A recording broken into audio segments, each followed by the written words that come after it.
Thank you, Mr. Speaker.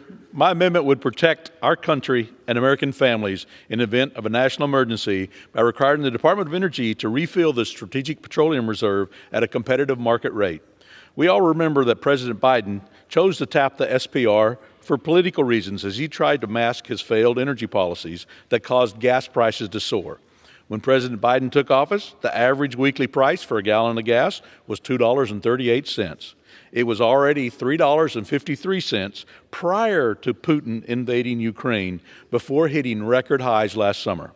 Despite depleting our SPR, we still have a weekly average of $3.42. Since draining the SPR is to address an energy and inflation crisis of his own making, President Biden and his administration continue to abdicate their responsibility to replenish the reserve. In October 2022, the White House announced it would implement a first-of-its-kind rule establishing a system of fixed-price contracts for replenishing the SPR. Per the administration policy, they intend to purchase crude oil for the SPR when prices are at or below about $67 or $72 per barrel. The untested fixed-price bid system imposed by the White House has allowed the administration to ignore its responsibilities to resupply the SPR to the detriment of the United States economy and national security. In January of this year, the DOE rejected bids from several producers to refill the SPR because the market rate for crude oil at the time was well above the administration's arbitrary fixed price. This deceptive policy gives the DOE a convenient excuse not to refill the SPR and keep it at record lows, leaving our nation less safe and prepared.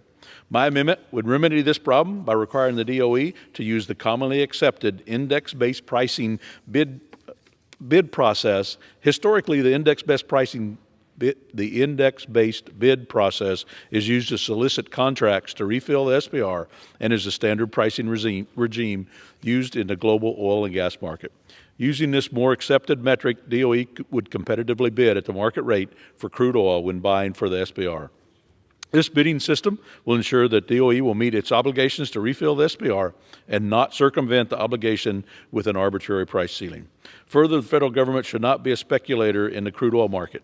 The fixed price scheme dreamed up by the White House ignores the basic economic realities of how petroleum products are traded in the marketplace. If the administration is concerned about the price of oil not being a good deal for taxpayers, it should end its war on safe and reliable American energy. My amendment would ensure the SPR refill bid process reflects market realities rather than the price mandates of the administration, and restores our strategic petroleum reserve, which is desperately needed for our national security. I reserve the balance of my time.